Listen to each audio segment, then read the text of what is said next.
groupe. Un groupe de bohémiens vient de s'arrêter dans la rue. Ils voyagent avec leurs biens, traînés par un boiteux qui rue.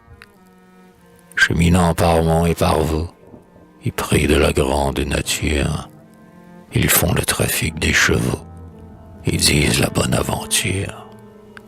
Ils ont fait halte vers midi, étalant tout leur patrimoine, le cheval qui n'est pas bandit, et ni pour avoir son avoine. Sur le toit du taudis roulant, un grand singe à la barbe grise danse et gambade en miaulant et fait voir toute sa bêtise. Un vieillard, l'habit plein d'accrocs, est assis à la vitre unique. Au seuil, un chien montre ses crocs au passant qui lui fait la nique. Le dogue pousse un aboiement quand quelques gamins tyranniques se donnent le fol agrément de faire ruer la bourrique. Ils sont indolents, paresseux, vêtus comme des saltimbanques. Cependant leurs gousset graisseux sont gonflés de billets de banque. On ne peut les habituer au travail, le vol les enivre. Ils sont trop lâches pour tuer, mais aussi trop lâches pour vivre. Ces gueux n'ont d'autre logement qu'une cahute vermoulue, où règne despotiquement un Hercule à la peau velue. Le cabanon marche avec eux, tiré par l'animal en nage. Ils y vivent sales, visqueux, à l'étroit comme en une cage. Deux petits garçons, à l'œil noir, sont descendus de la voiture et cherchent, barrant le trottoir, à vendre une immonde imposture. La foule leur fait des affronts. Plus vieux, mécontent, exhale sa mauvaise humeur en jurant, tendant quelquefois sa main sale.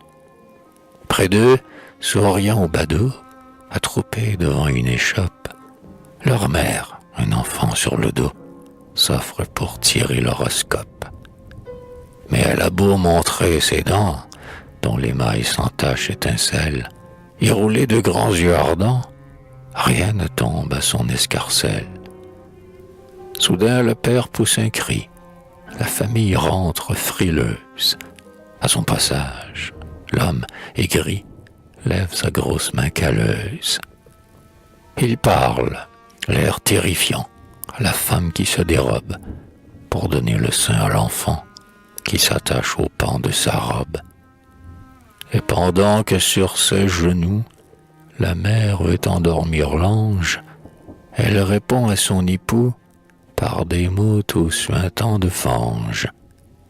Au fond de cet intérieur, où l'œil avec dégoût se plonge, le front mutin et l'air rieur, pressant les pores d'une éponge.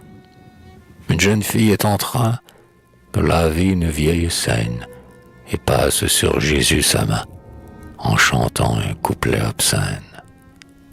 Cependant, le beau soleil d'or, dont rien ne peut souiller la coupe, toujours clément, répand encore des rayons dorés à ce groupe.